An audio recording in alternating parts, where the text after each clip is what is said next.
विद्यार्थी मित्रांनो, M3 चा जो IT कॉम्प्युटर आणि AIML चा पेपर आहे, या तिन्ही पेपर साठी, या तिन्ही डिपार्टमेंट साठी M3 चा मी पेपर पॅटर्न इथे क्लिअर करतोय.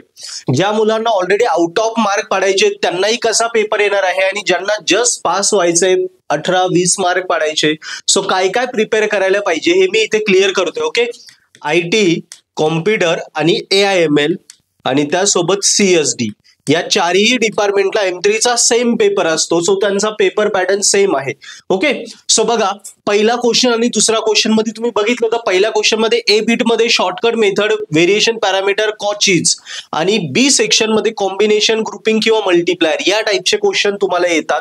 त्याला और तुम्ही गेले तर क्वेश्चन 2 मध्ये बघा, shortcut method, variation parameter, legendary, कॉचील ऑप्शन, लिजेंडरी हे दोन फिक्सच आहे आणि सायमल्टेनियस. सो माझं जर ऐकाल तर मी तुम्हाला सांगेल की ज्याला आउट ऑफ मार्क पडायचे किंवा पास व्हायचंय त्यांनी काय करा, हा क्वेश्चन अटेम्प्ट करा.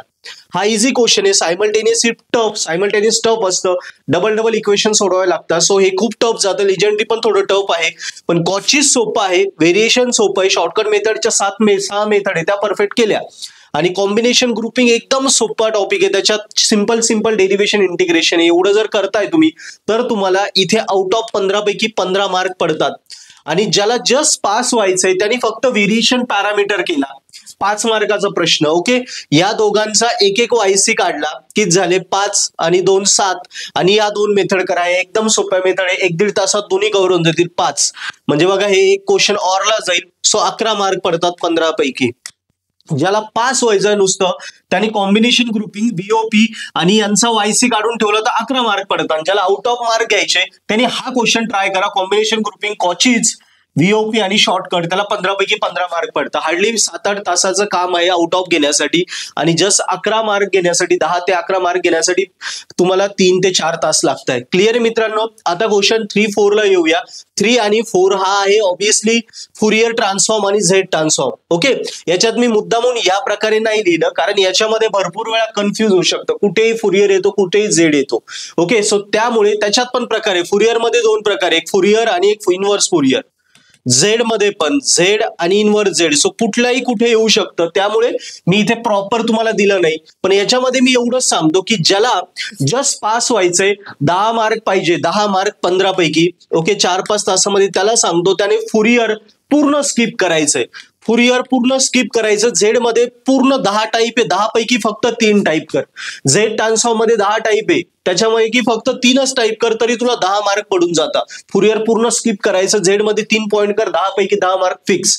ओके, सो किती झाले हे 11 आणि हे 10, 21 मार्क तर हार्डली तुमचे 1 दिवसाच्या. ते पहिले 5-1 तास आणि हे पुन्हा 3 ते 4 तास, म्हणजे किती 9-10 तासात तुम्हाला 21 मार्क पडतात. आणि ज्याला आता आउट ऑफ मार्क घ्यायचे त्यांनी हे तर करायचंच आहे, त्याचे 10 मार्क फिक्स आहे. पण याला जोडून फुरियर मधले 2 टाईप, एक फुरियर ट्रान्सफॉर्म आणि एक फुरियर इनव्हर्स ट्रान्सफॉर्म. फुरियर पूर्ण करा. ज्याला आउट ऑफ मार्क घ्यायचे 5 मार्कला, ओके, हे 10 मार्क फक्त झेड मधनं 10 टाईप पैकी हे 3च केले, 7 स्किप केले, हे 10 मार्क झाले. आणि 5 मार्क साठी फुरियर पूर्ण करून टाक. फुरियर मध्ये 2च टाईप आहे, फुरियर आणि फुरियर इनव्हर्स. म्हणजे इथे 5 मार्क आणि हे 10, 15. सो आउट ऑफ मार्क 30 पैकी 30 तिथे कव्हर होता.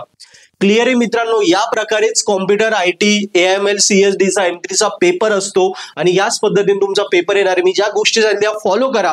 M3 चे व्हिडिओ लेक्चर तुम्हाला लागत असले प्लेलिस्ट बघा. M3 चे आपल्या चॅनलवर number of video lecture courses आहेत, ते रेफर करा. तसंच M3 सोबत तुमच्या सेकंड इयरचे डेटा स्ट्रक्चर, मायक्रो प्रोसेसर, भरपूर विषयांचे रेकॉर्डेड कोर्सेस आपल्या ऍपवर अवेलेबल आहे, ते सुद्धा तुम्ही बघू शकता. किंवा डिटेलमध्ये तुम्हाला M3 शिकायचं असेल माझ्याकडनं तर तुम्ही आपला रेकॉर्डेड कोर्स सुद्धा डाउनलोड करू शकता, जो पर्पल ॲट ऍप्लिकेशन अवेलेबल आहे.